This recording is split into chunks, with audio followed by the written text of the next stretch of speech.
Assalamualaikum warahmatullahi wabarakatuh. Eh, Berikut merupakan penjelasan singkat mengenai materi manajemen biaya proyek atau project cost management. Oke, langsung saja.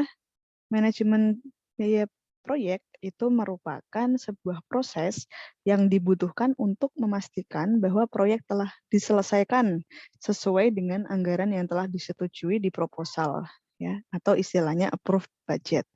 Ini merupakan definisi dari project cost management atau manajemen biaya proyek. Jadi kalau di manajemen proyek itu kan kita di pertemuan-pertemuan yang lalu itu kan sudah membahas bahwa tahapan awal dari manajemen proyek itu kita mulai dari plan atau perencanaan, di mana salah satu yang kita rencanakan itu adalah biaya. Nah, nanti ketika proyek itu sudah dalam tahapan eksekusi dan kontrol, itu kan sudah aktual dilaksanakan di lapangan. Itu kita harus selalu mengontrol dari sisi cost ya, karena di sini materinya tentang biaya gitu.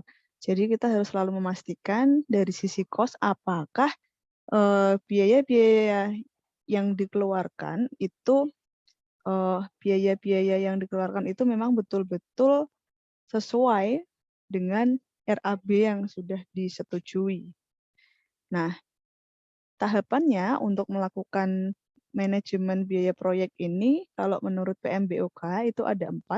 Yang pertama adalah kita merencanakan sumber daya atau resource planning, kemudian cost estimating atau kita mengestimasi biaya, kemudian kita menetapkan anggaran atau cost budgeting, dan yang terakhir adalah cost control. Jadi kita mengontrol biaya yang nantinya terrealisasi pada tahapan eksekusi proyek. Nah, masuk ke tahapan yang pertama yaitu resource planning. Jadi pada tahapan ini kita memastikan bahwa sumber daya yang nantinya akan kita gunakan di proyek itu sudah jelas ya, apa saja gitu, kemudian jumlahnya juga masing-masing sumber daya itu berapa. Itu harus clear, karena di sini kita akan memperhitungkan biayanya untuk proyek tersebut. Ya, jadi kita harus tahu kira-kira butuh orang berapa, butuh mesin berapa, butuh material apa saja, dan jumlahnya berapa gitu ya. Nah, inputnya untuk kita melakukan perencanaan sumber daya atau resource planning itu ada WBS, ada scope atau batasan proyek, ada estimasi durasi aktivitas yang sudah kita bahas di pertemuan project time management, kemudian ada resource pool.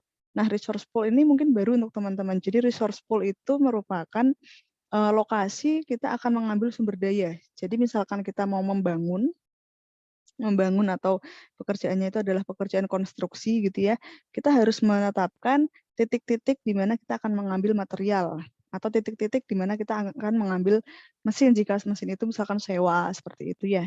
Jadi itu nanti terkait juga dengan pengeluaran dari sisi operasional bahan bakar gitu ya. Nah, kemudian terkait juga dengan peraturan organisasi, misalkan ada batasan untuk setiap proyek itu dia itu harus menggunakan SDM perusahaan itu maksimal berapa, kemudian penggunaan mesin-mesin itu mungkin ada ketentuannya, itu juga kita harus mentaati aturan organisasi. Kemudian yang terakhir adalah data-data historis lainnya yang diperlukan untuk data pendukung. Nah, nanti dari data-data input ini kita akan bisa merancang sebuah kebutuhan sumber daya dari tahapan resource planning. Nah, ini adalah contohnya, contoh yang sangat sederhana saja supaya teman-teman bisa mendapatkan gambaran gitu ya. Jadi contohnya, ini adalah resource planning dari aspek man, kemudian machine, dan juga materials.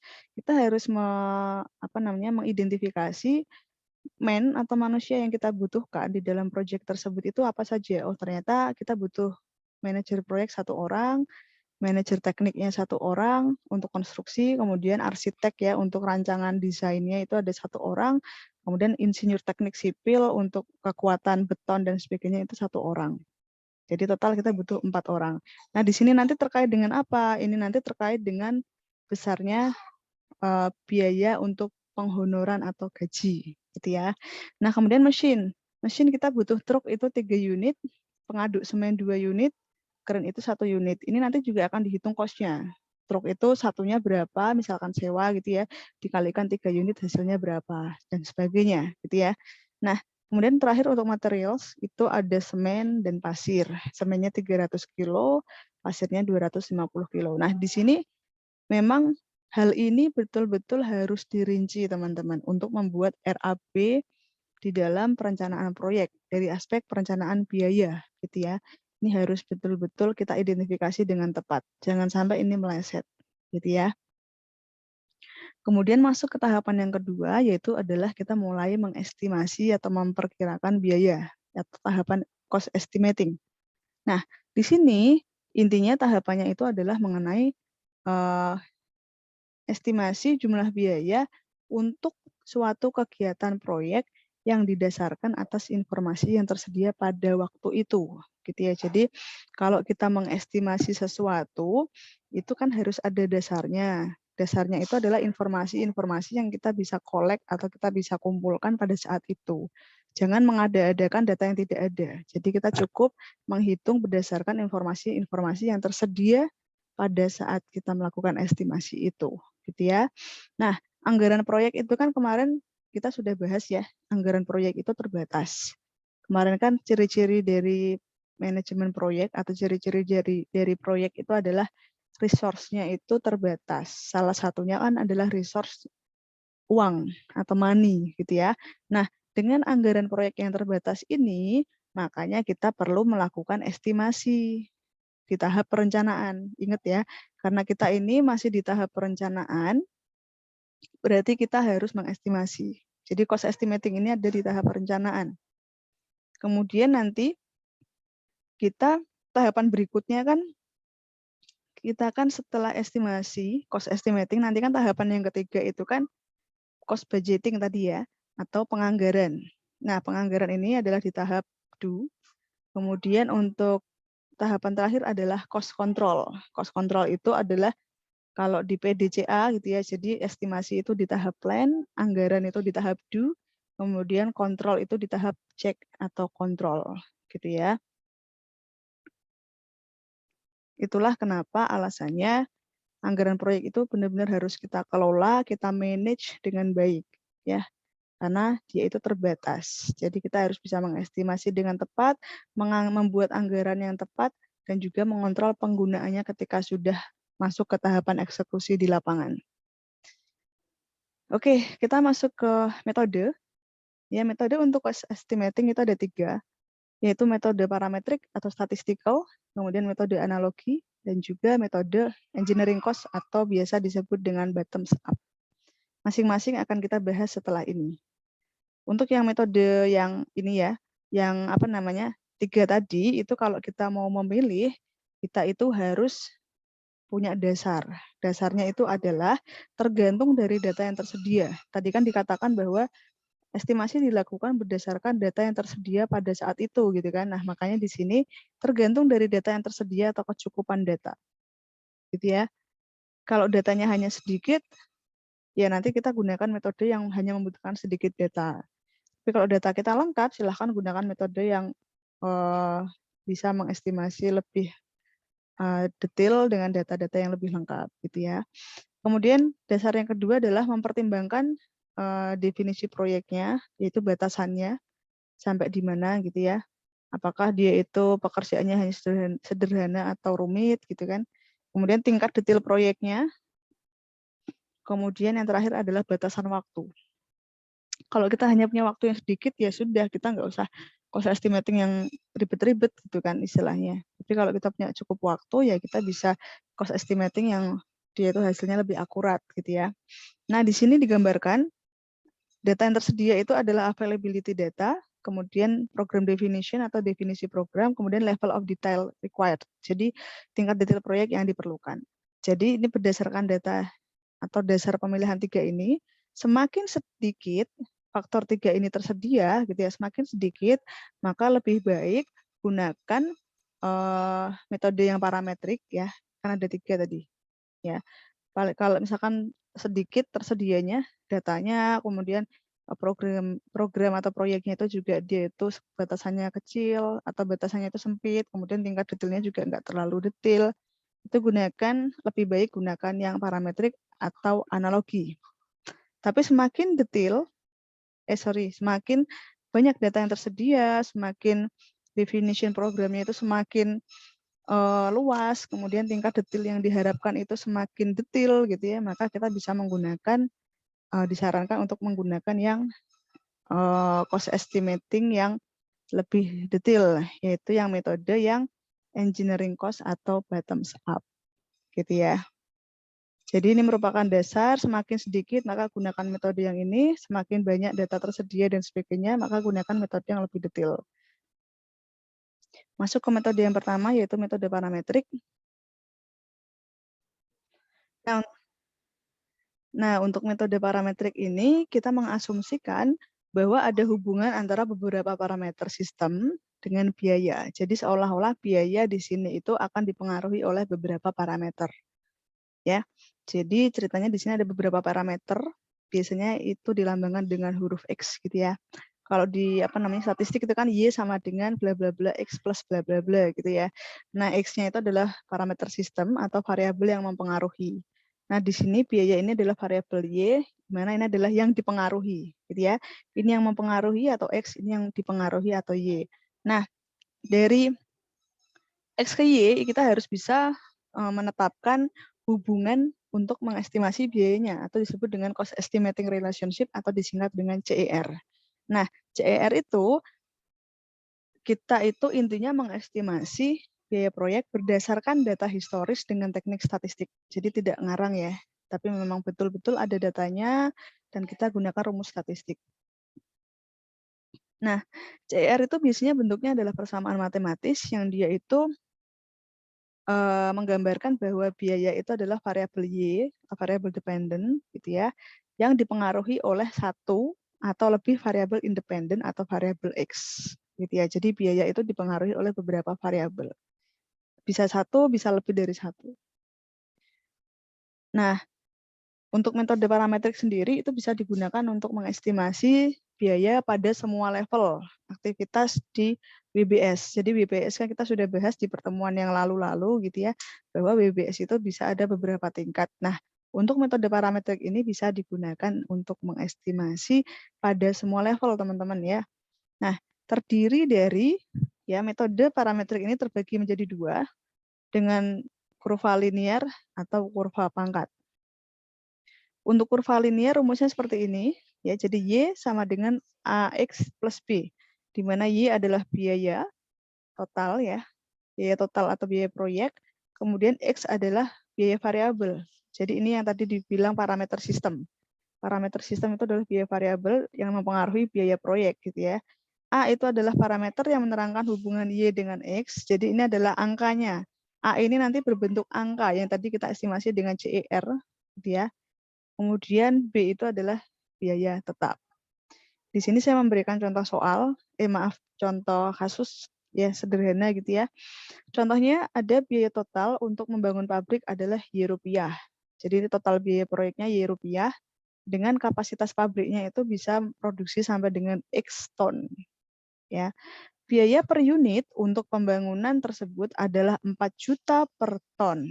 Ya, untuk kapasitasnya per ton itu adalah 4 juta. Sehingga persamaannya adalah total biaya proyeknya kan Y. Y sama dengan 4X, tapi ini dalam juta. Gitu ya. Jadi kan 4 juta, supaya nggak kebanyakan 0, kita tuliskan 4X tapi dalam juta. Teman-teman boleh juga menuliskan Y sama dengan 4 juta X. Ya. Ingat karena biaya per unitnya itu adalah 4 juta per ton, sedangkan kapasitas pabriknya yang kita bangun nantinya adalah X ton. Maka semakin besar kapasitas yang kita harapkan, maka nanti biayanya tinggal dikalikan aja. Total biaya yang harus kita tanggung adalah 4 juta kali berapa ton kita ingin kapasitasnya dibangun. Gitu ya. Yang kedua, tadi kan tidak ada biaya tetap ya. Kalau di rumus ini kan ada biaya tetap. Ada contoh yang kedua ini ada biaya tetapnya. Jadi sama untuk kasus yang pertama ya. Biaya total untuk membangun pabrik adalah Y rupiah dengan kapasitas pabrik itu X ton. Masih sama ya. Harga tanah untuk mendirikan bangunan sebesar 900 juta rupiah. Di sini biaya mendirikan bangunan itu adalah biaya tetap. Karena dia itu tidak dipengaruhi oleh unitnya gitu kan. Intinya ya harga tanahnya untuk mendirikan itu 900 juta, tidak dikali dengan berapa ton gitu ya. Maka disebut dengan biaya tetap. Sedangkan biaya per unit untuk pembangunan pabrik adalah 4 juta per ton, masih sama dengan yang atas. Sehingga persamaannya adalah 4X sama dengan ini, tapi kita tambahkan 900 juta. Ini dalam juta. Gitu ya teman-teman ya. Jadi ini contoh sederhananya seperti itu. Kemudian ini adalah contoh grafiknya dari persamaan tadi. Untuk yang biru, ini adalah Y sama dengan 4X ya. Jadi Y-nya 4X.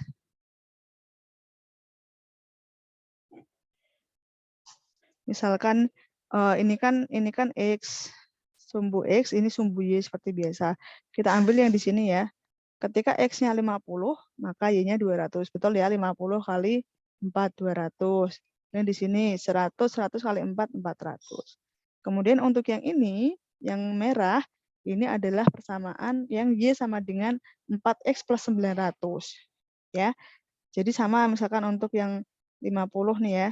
50 itu kan tadi kan 50 kali 4, 200.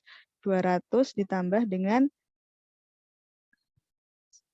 200, mana ya? Tadi 50 kali 4 itu adalah 200 gitu ya. Kemudian 200-nya ditambah dengan 900. Harusnya 1100 ya. Oh ya benar. Di sini kan 1100 ya. 1100. Oke, benar. Ini contohnya. Terus yang ini kan tadi harusnya kan 400 ditambah dengan 900. Jadinya adalah 1300. Gitu ya teman-teman ya. Mungkin bisa dipahami sampai di sini.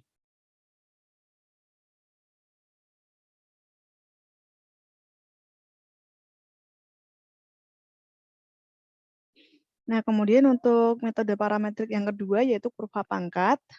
Rumusnya Y2 sama dengan Y1 dikali X2 per X1 dipangkatkan N. Ya, jadi ini untuk rumus yang kurva pangkat, di mana Y1 itu adalah biaya pembangunan proyek A, yang kedua itu Y2 adalah biaya pembangunan proyek B, X1 adalah kapasitas proyek A, X2 adalah kapasitas proyek B, dan N adalah indeks harga, di mana indeks harga ini menurut ketetapan itu lazimnya adalah plus minus 0,6 teman-teman ya. Jadi ini sudah merupakan ketetapan. Nah, contoh nih ya. Penjelasannya kayak gini. Bila kapasitas dan biaya pembangunan proyek A diketahui, maka dapat dihitung estimasi biaya pembangunan instalasi proyek B yang memiliki kapasitas tertentu. Asal proyek B itu sejenis dengan proyek A. Gitu ya. Jadi kita harus memastikan bahwa proyek yang kita jadikan patokan untuk mengestimasi itu adalah proyek yang sejenis. Istilahnya adalah apple to apple. Jadi jangan membandingkan apel dengan yang lain. Jangan bandingkan apple dengan mango gitu ya. Jangan bandingkan apple dengan orange gitu. Tapi bandingkan ya apple to apple. Apel dengan apel. Jadi mereka memang sejenis dan layak untuk dibandingkan. Ini adalah bentuk kurva dari kurva pangkat ya. Kurva pangkat yang Y2 sama dengan Y1 kali X2 per X1 dipangkatkan 0,6. Bentuknya adalah kurva linear. Kurva pangkat ya. Jadi dia tidak linear tapi dia lengkung. Nah, kalau pangkat itu kan dia kan lengkung. Bisa lengkung ke bawah, bisa lengkung ke atas, ya. Kalau yang kurva linear tadi kan bentuknya hanya lurus gitu ya. Lurus tapi biasanya bisa menanjak gitu kan.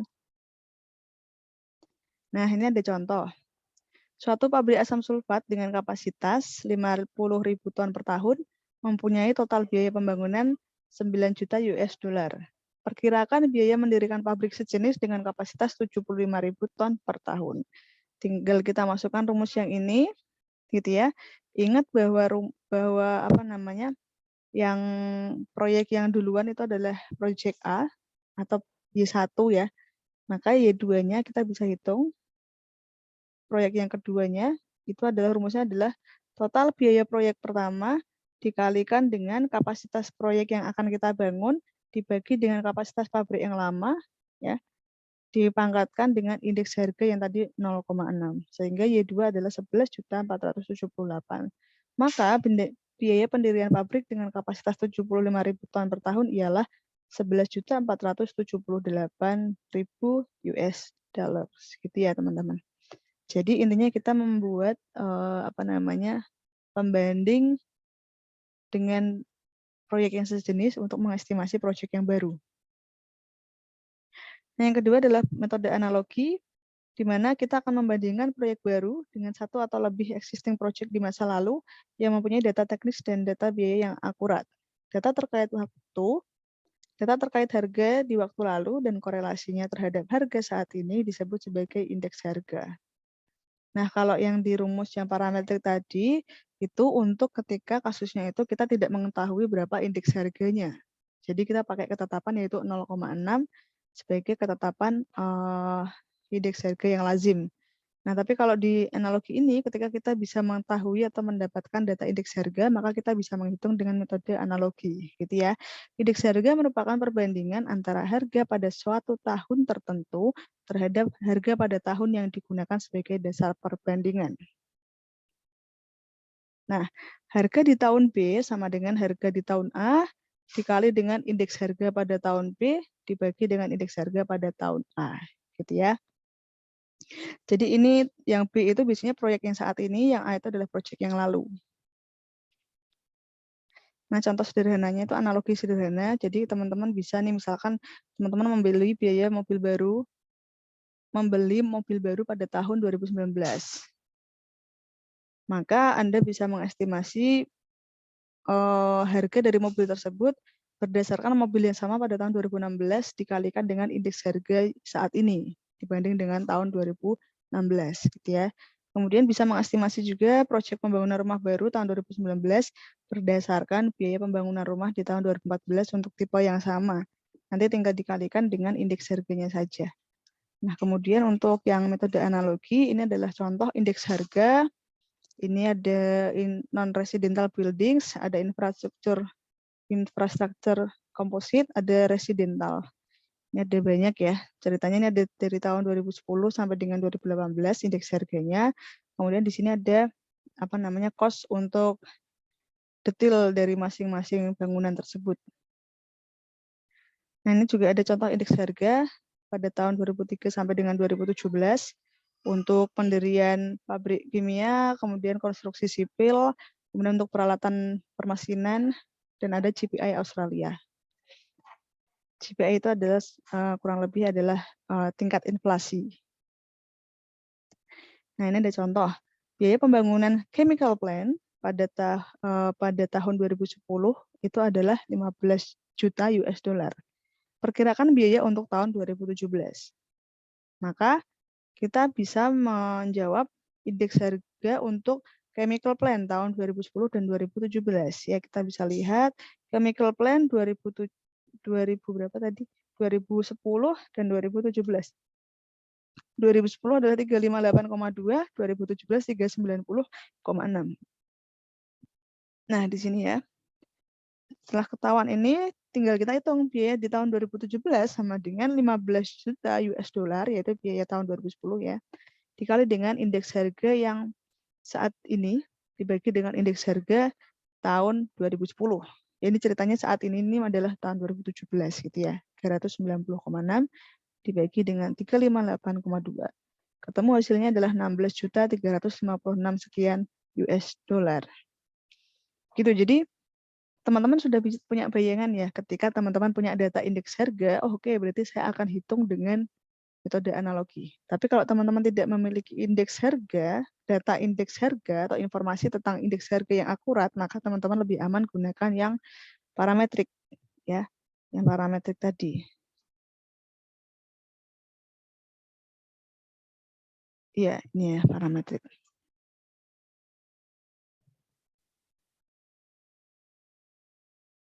Oke, kita jalan ke metode yang terakhir, yaitu metode engineering cost atau bottoms up ya. Disebut juga dengan metode yang lebih detail atau detailed method. Disebut juga dengan metode grassroots atau akar rumput. Karena dia dimulai dari bawah, dari akarnya, kemudian dia baru naik ke atas pada level BPS. Ini dikatakan sebagai sebagai metode dalam estimasi biaya proyek yang paling detail dari teknik yang lain ya, dari dua teknik yang lain. Tapi dia juga yang paling mahal untuk diimplementasikan. Makanya tadi di dasar pemilihan metode tadi dikatakan bahwa untuk metode engineering cost itu dipilih ketika memang kita punya waktu penyelesaian proyek yang banyak, kita punya ketersediaan data yang lengkap, terus proyek itu juga mengharapkan hasil yang detail, proyek tersebut definisinya itu luas, jadi proyeknya nggak hanya proyek sederhana, tapi dia proyek yang cukup besar gitu ya. Nah, perhitungan dimulai dari level terbawah dari work breakdown structure atau WBS. Makanya dia disebut dengan bottoms up atau grassroots. Karena dia dimulai dari bawah, baru kemudian dihitung ke level atas-atasnya. Jangan lupa WBS itu apa ya? Kalau lupa, buka lagi materi awal perkuliahan. Gitu ya teman-teman, jangan sampai lupa karena kemarin sudah lulus ya, sudah pada lulus ujian tengah semester, jadi saya harap WBS-nya tetap diingat selalu, gitu ya. Nah, ini adalah contoh gambaran bagaimana nanti metode engineering cost itu diterapkan. Jadi misalkan kita mau membangun perusahaan power plant, perusahaan listrik gitu ya, perusahaan energi. Kita breakdown pembangunannya itu ada tahap desain, ada tahap procurement, dan ada tahap construction. Di mana pada tahap desain itu kita akan membreakdown lagi menjadi dua aktivitas, yaitu desain dari sisi instalasi listriknya dan juga dari konstruksinya atau sivilnya. Nah, nanti teman-teman tinggal hitung aja dari bawah. Untuk kebutuhan ini berapa, kebutuhan ini berapa. Maka nanti kebutuhan desain ini akan bisa dihitung dari electrical plus civil. Kemudian nanti procurement kita hitung, construction kita hitung. Nah, nanti power plan-nya bisa dihitung dari desain tambah procurement tambah construction. Jadi prosesnya itu seperti kita menghitung bill of material dari bawah, nanti otomatis atasnya akan bisa dihitung dengan menjumlahkan biaya yang ada di level bawahnya. Gitu ya. Nah, pertanyaannya di sini adalah seberapa dalam WBS kita, gitu ya. Semakin dalam, semakin banyak level yang kita buat, maka akan semakin presisi atau semakin detail estimasi biaya yang akan kita buat atau estimasikan. Maka dari itu, kunci dari engineering cost, teman-teman harus bisa membreakdown WBS itu sedetail-detailnya. Jangan sampai ada pekerjaan yang terlewat satupun, karena itu akan mengakibatkan hasilnya nanti kurang presisi. Itu ya teman-teman ya. Ini hanya contoh aja. Jadi kalau di proyek perusahaan pendirian pabrik gitu ya harusnya tidak sesimpel ini, tapi itu bisa di breakdown lagi. Oke. Nah, kesimpulannya semakin detail WBS-nya maka akan semakin presisi estimasi biaya proyeknya karena sampai detail komponen proyek terkecil pun akan dapat diestimasi biayanya. Namun semakin detail WBS-nya, cost yang dibutuhkan untuk melakukan estimasi biaya proyek akan semakin mahal. Itulah kenapa metode engineering cost hasilnya itu memang paling detail, tapi dia juga paling membutuhkan biaya. Oke, itu mungkin dari saya. Sampai ketemu lagi di pertemuan selanjutnya. Wassalamualaikum warahmatullahi wabarakatuh.